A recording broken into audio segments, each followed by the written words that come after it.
However, one thing that I noticed, Anand, Gurumurthy, is that there is anger against the state government also. And I'll give you one example of what a lot of people told me. They said gas cylinder prices, 1,200 rupees, and it is unacceptable. The poorer people that we met here in North Karnataka, the anger was there, including among some who had voted for the BJP last time. They said, we don't want this election about whether a Lingayat is a chief minister or non-Lingayat. We want gas cylinder prices to be brought down. We want to ensure that we can have a better standard of living. That is particularly true among the poor. Is that a worry that Karnataka 2023, sir, could be the revenge of the poor who seem to be gravitating towards a leader like Siddaramaiah, the various schemes that he had announced when he was chief minister? See, basically, we have done surveys from past 1 year, and we have reached out to every booth level, our Karyakarta. That is one part of our survey. Then the second part of our survey was to reach out to voters in every mandala.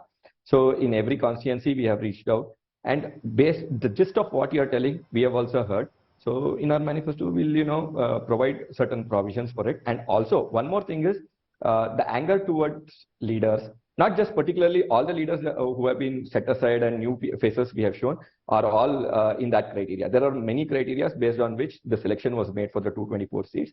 And based on the people's pulse and whatever the people have told in these surveys, not only the voters, but also our Karyakartas at ground level, the decisions have been taken of giving tickets to certain people, the 224 people that we have given, 222 people actually that we have given tickets.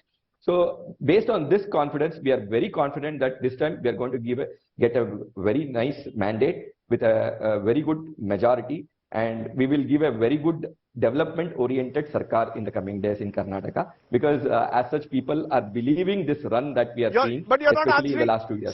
Sir, you're not answering my question. Should you have brought, the question is, could you have brought prices down? Do you believe, are you worried about that? You're virtually admitting to me that you've also got similar feedback of a certain anger among the poor. You should have addressed this a little while earlier. I know your government has given reservations for SCs and STs, specific subcastes, but could you have addressed this issue of rising prices, particularly of gas cylinder? Everywhere we went, they said in Kannada to us, gas cylinder prices are too high. See, number one is it is affecting the middle class families, and we are aware of that, and we are also explaining the situation because of the worldwide price rises and things that happened, and corona period when vaccinations were given free and lot of expenses to the government, and there was negative GDP that was happening. So all this has been explained to people, and further in the next 10 days we are going to go door to door and explain to them. Based on this, also, you have to take it from me and from my party that we are going to give certain things which will help the poor, especially the beneficiary schemes that we are running. It's one of the best since independence, the Modi government's beneficiary schemes. We are going to extend it to other people who need these kind of benefits, especially the one that you are pointing out at the gas cylinder thing. It will be extended. The manifesto will speak more about it than me speaking individually on one issue. Okay, but on the other hand, Aishwarya, speaking of manifestos, Siddaramaiah is going around announcing various freebies, or your party is the guarantees. You're saying we will give 10 kilo rice. You're saying we'll give free electricity up to 200 units. You're talking about giving 3,000 rupees to the woman of a household, 2,000 rupees to graduates. I mean, all these freebies. The Modi government is saying these are freebies. You will bankrupt Karnataka. So while the BJP is suffering because of rising prices, you too are not giving necessarily a credible alternative. Rajdeep, I wish to, humbly disagree with what you've said, because, when Anand and you both concede that inflation is a huge problem that is there, I believe every one of our guarantees is going to target the beneficiary that needs it most.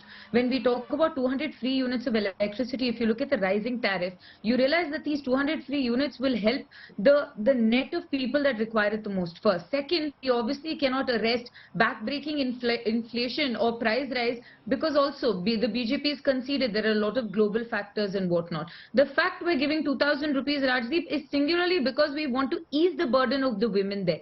Third, you have to admit that there's a large problem of unemployment in the country, and employment generation is a problem. But for a lot of youngsters in Karnataka who are first generation out into the workforce, to have a certain safety net to also help their families is extremely critical. And finally, Annabhagya procurement, because farmers' procurement has plummeted. Right. This new Annabhagya of 10 kilos will not only help the poorest of the poor, but help with more procurement. And Rajdeep, the singular fact out of Right. all of this is, even if you look at the math, it's around 38 to 42,000 crores. I can give you the economic breakdown, but for your show, I'll tell you, if we arrest the 40% commission government of the BJP here, we will save more than 50 to 60, 75,000 crores just to fund our schemes very safely. And the Congress, it's not a Okay. freebie, because this is the hypocrisy of the BJP. This is a necessity in today when you have to ensure the poorest of the poor get that safety net, Rajdeep. Rajdeep, if I Okay. can